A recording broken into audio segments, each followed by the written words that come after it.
Gentlemen, please on stage your first act, second act of the show, Mr. Shawn Uyosa!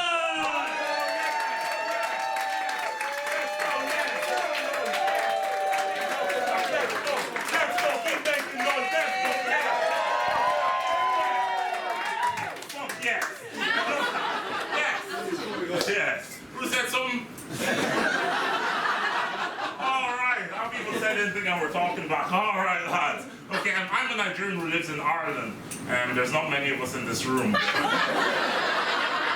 Relatable comedy right now, lads. Alright. Look, I am a Nigerian who lives in Ireland, and last time I was in London, an old British lady on a kiddie scooter carrying her groceries passed me and said, "Don't even think about it." Yeah, implying I would steal her groceries, and this is the most confident woman I've ever met. Because, do you know how confident you have to be racist to a black man and your getaway vehicle is a kiddie scooter?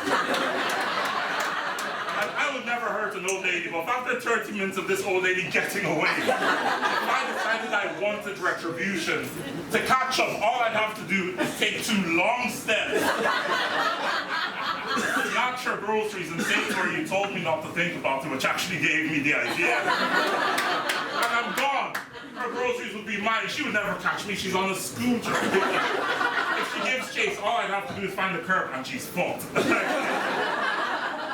Same way she has problem getting away from me, I still have problem getting away from her, because being black, I have to move like a badass, and you can't walk away like a badass after stealing an old lady's groceries. Like, what badass thing can I say after stealing an old lady's groceries? Like, "Oh, you bought pickles, bitch." Like, it's the best I can do. The mic is off. Turn it on. Hello?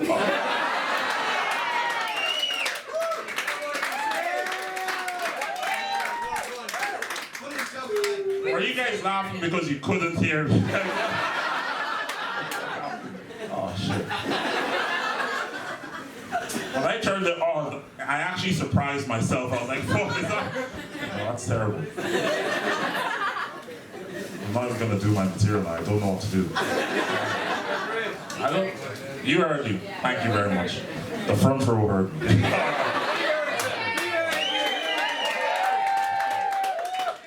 I love having white women in the front row, though, to be honest. It's actually great, because white women just have like a rich aroma. Like, you know, you ever feel that, like, you ever just see white women and think they're rich? Like, you ladies look so rich that you're probably sitting there wondering if you can adopt me. Like, I usually perform with a hoodie on. I took it off. I took it off so you can see my muscle and be like, "Oh, he looks like he could help with the shopping." Like, and which one's from Limerick?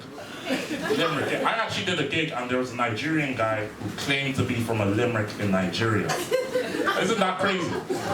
Yeah, like, can you imagine black people in a Limerick in Nigeria, you know, just a bunch of people running around stabbing each other with wooden spears. Like, it would be terrible. And you're the IT guy. Yes, IT.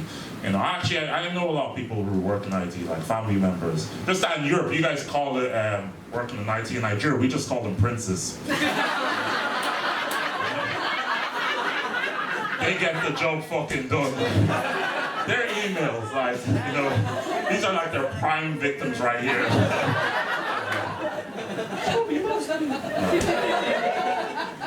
When I lived in Nigeria, though, I had 2 pet chickens. Then my African uncle murdered them and didn't tell me he had murdered them until I was eating them. I wish he picked a more appropriate time to break the news, because those chickens were my loved ones. And I don't know what the most traumatizing way to find out you've lost your loved ones is. What's probably up there is finding out while asking for another plate of them. Like, you know, my baby tasted so good, and I thought it was because my uncle was a good cook and the food was made with love. Turns out the food was good because it was made with my love. And my uncle chose such a tough way to break the news. He broke the news in such a tough way. Like, I was already eating, I said, "Uncle, I'm gonna go play with my chickens." Ren and Stanley. And my uncle goes, "Oh, oh, oh. Come on, Shawn, you're too old to be playing with your food." That's such a... Like, who breaks the news like that? I know when most people find out they've lost a loved one, they have an initial reaction, initial mourn. They're like, "Oh, no, no." I had an initial mourn, but it was delayed because I had to swallow. It's terrible.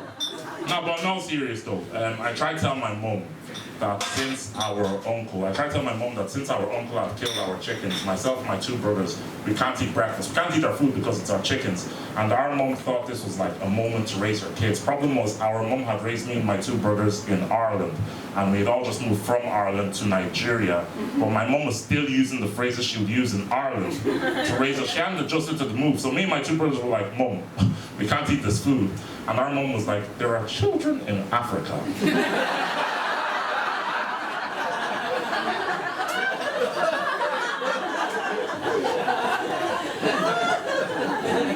I mean, my two brothers were like, we know, and they still can't eat this food. Like,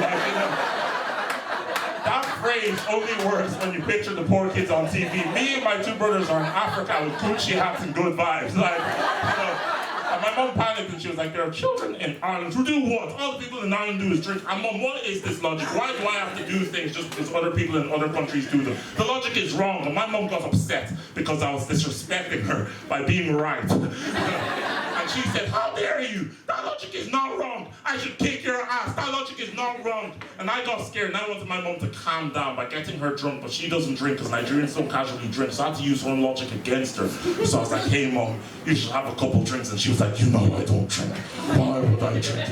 And I was like, well, because there are mothers in Ireland. Anyways, you guys, I'm pretty sure that has been my time. Thank you very much.